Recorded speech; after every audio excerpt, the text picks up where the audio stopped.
Friends, ఇప్పుడే అందిన వార్త. నేడు రేపు స్కూళ్లకు సెలవులు, విద్యార్థులకు గుడ్ న్యూస్ అంటూ లేటెస్ట్ అప్డేట్ అయితే రావడం జరిగిందండి. సో ఆ వివరాలు ఏంటని కూడా వీడియోలో తెలుసుకుందాం.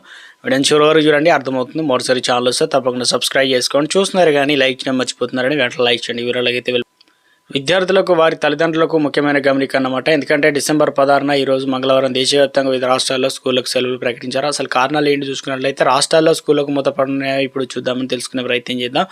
గాలి నాణ్యత తీవ్రంగా పడిపోయిన తరుణంలో ఢిల్లీలో రాష్ట్ర వ్యాప్తంగా ఏదైతే స్కూళ్లకు సెలవులు ప్రకటించారనమాట. డిసెంబర్ 16న కూడా సెలవులు ఉంటుందని కొన్ని పాఠశాలలు పేరెంట్స్కి సమాచారం అయితే ఇచ్చారనమాట. అయితే కొన్ని స్కూళ్ళు మాత్రం ఆఫ్లైన్ క్లాసులు నిలిపేసి ఆన్లైన్ క్లాసులు అయితే నిర్వహిస్తున్నారన్నమాట. నోయిడాలోని పాఠశాలలు అదేవిధంగా కూడా దాదాపుగా మూసివేతకు గురయ్యాయన్నమాట. ఆన్లైన్ అయితే క్లాసులకు నిలిపేస్తూ ఆన్లైన్ క్లాసులు స్కూల్ యాజమాన్యాలు కూడా నిర్వహిస్తున్నారన్నమాట. ఇక్కడ వచ్చేసి గురుగ్రామ్, అదేవిధంగా గాజియాబాద్, ఫరియాబాద్ వంటి నగరాల్లో చలి, గాలి కాలుష్య కారణంగా చాలా వరకు ఆఫ్లైన్లో ఏదైతే క్లాసులు నిలిపేశారో చాలా వరకు స్కూల్లో ఇప్పటివరకు ఆన్లైన్ క్లాసులు అయితే ప్రారంభిస్తున్నారనమాట.